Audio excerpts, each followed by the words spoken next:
ಯಾವ ಮಟ್ಟದ ಅಧಿಕಾರ ದುರುಪಯೋಗ ಮತ್ತೆ ತನ್ನ ಹಣಬಲ ಉಪಯೋಗಿಸಿದ್ರು ಕೂಡ ಏನು ಉಪಯೋಗ ಆಗಲ್ಲ ಅನ್ನೋದಕ್ಕೆ ಒಂದು ಸರಿಯಾದ ನಿದರ್ಶನವಾದಂಥ ತೀರ್ಪು ಬಂದಿದೆ ಅಂತ ಹೇಳಿಕೆ ಇಷ್ಟಪಡ್ತೀನಿ.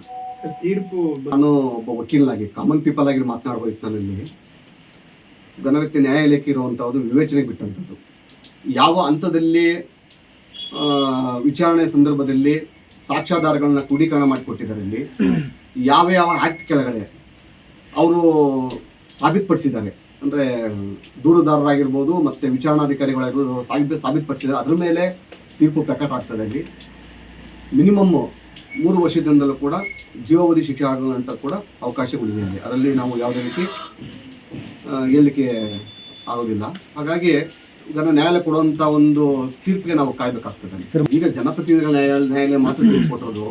ಇದರ ನಂತರ ತಾಂತ್ರಿಕವಾಗಿ ಪ್ರಜ್ವಲ್ ರೇವಣ್ಣನವರ ವಕೀಲರುಗಳು ಎಲ್ಲೆಲ್ಲಿ ಎಡವಿದ್ದಾರೆ ಮತ್ತು ಇವರು ಕೊಟ್ಟಂಥ ಕೆಲವು ಸಾಕ್ಷ್ಯಗಳನ್ನು ಎಲ್ಲಿ ಸರಿಯಾದ ಸಮರ್ಪಕವಾಗಿ ತಗೊಂಡಿಲ್ಲ. ಹಾಗಾಗಿ ಕೆಲವೆಲ್ಲ ವಿಚಾರಗಳನ್ನು ಇವರು ಕೂಡ ಮತ್ತೆ ಚಾಲನೆ ಮಾಡೋಕ್ಕೆ ಹೈಕೋರ್ಟಲ್ಲಿ ಅವಕಾಶ ಇದೆ. ಇಲ್ಲಿ ತದನಂತರ ಸುಪ್ರೀಂ ಕೋರ್ಟಲ್ಲಿ ಇದೆ. ಇಲ್ಲಿ ಸೊ ಇದು ಭಾಳ ವಿಶೇಷವಾದ ಪ್ರಕರಣ ಆಗಿರೋದ್ರಿಂದ ಹೈಕೋರ್ಟ್ ಕೂಡ ಅತಿ ಶೀಘ್ರದಲ್ಲಿ ವಿಚಾರಣೆಗಳನ್ನ ಮುಕ್ತಾಯಗೊಳಿಸ್ತಾರೆ ಅಂತ ನಂಬಿಕೆ ಇದೆ. ಇಲ್ಲಿ